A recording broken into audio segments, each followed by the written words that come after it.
Ekonomi dan ekologi tidak bertemu di dalam pembangunan PSEL ini, di mana ekologi lebih diutamakan daripada ekonomi. Padahal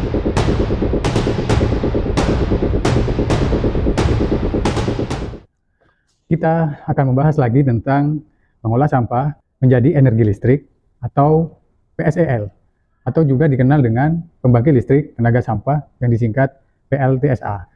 Saya Nara, teman-teman silakan follow untuk terus mendapatkan edukasi tentang pengelolaan sampah. Mengapa saya memprotes Danantara? Karena akan berinvestasi pada pembangunan PSEL. Ini akan saya jelaskan. Pertama, karena masih banyak sekali sistem pengelolaan sampah yang jauh lebih murah daripada membangun PSEL. Seperti misalnya desentralisasi pengelolaan sampah yang setiap saat kami dengung-dengungkan, di mana sistem pengelolaan sampah ini sesuai dengan Undang-Undang Pengelolaan Sampah Nomor 18 Tahun 2008 dan sesuai dengan kaidah lingkungan. Dengan sistem ini, masyarakat bisa memilah sampah dan dapat menjadikan sampah yang sudah mereka pilah menjadi bahan baku ekonomi, baik itu sampah organik maupun sampah anorganiknya. Dengan begitu, sampah juga akan menjadi bagian dari upaya meningkatkan kesejahteraan masyarakat. Yang kedua, dengan membangun PSEL, berarti Danantara sudah membiarkan para produsen sampah, yaitu perusahaan-perusahaan yang memproduksi barang maupun kemasan, untuk terus tidak bertanggung jawab pada sampah yang diproduksinya. Bukan tidak mungkin, dampaknya nanti sampah kemasan atau barang akan semakin banyak tercecer di lingkungan karena tidak tertangani oleh pengangkutan menuju ke PSEL. Karena tanpa tanggung jawab produsen, sampah barang maupun kemasan itu tidak akan bisa ditarik melalui proses distribusi barang atau kemasan itu.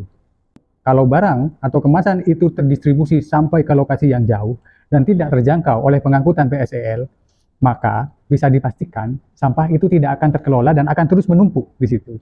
Ketiga, PSEL secara tidak langsung akan menghantam industri daur ulang yang sudah berjalan puluhan tahun di Indonesia.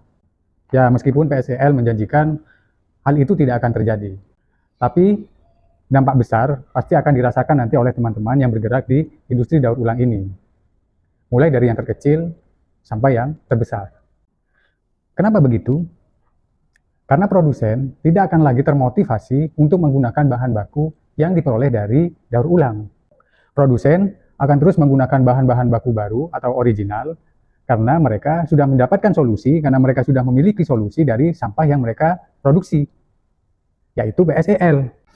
Di samping itu, kalau toh memang masih ada industri daur ulang, maka pasti industri daur ulang itu akan lesu, karena volume dan nilai material dari bahan baku daur ulang itu akan jauh lebih murah. Ya, akhirnya nanti teman-teman di industri daur ulang juga akan gulung tikar. Keempat, pembangunan PSEL ini akan benar-benar menghilangkan upaya dari semua pihak dalam proses edukasi pada lingkungan, yaitu supaya masyarakat mau mengelola sampah, mau memilah sampah, dan sebagainya. Dengan adanya PSEL, berarti masyarakat tidak perlu lagi mengelola sampah atau memilah sampah, karena sudah ada PSEL. Kalaupun tetap ada edukasi dan pendidikan pengelolaan sampah, maka akan muncul pertanyaan, untuk apa memilah dan mengelola sampah, sementara sudah ada teknologi untuk menghabiskan sampah secara keseluruhan. Ini akan membawa edukasi lingkungan di Indonesia mundur sangat jauh ke belakang. Yang terakhir, mengelola sampah menjadi energi listrik itu membutuhkan biaya yang sangat mahal. Mahalnya biaya untuk menjadikan sampah sebagai energi listrik itu akan menghasilkan listrik dengan harga yang mahal juga. Semua subsidi yang akan diberlakukan di dalam proses membuat listrik dengan sampah itu tetap juga akan diambilkan dari masyarakat melalui pajak.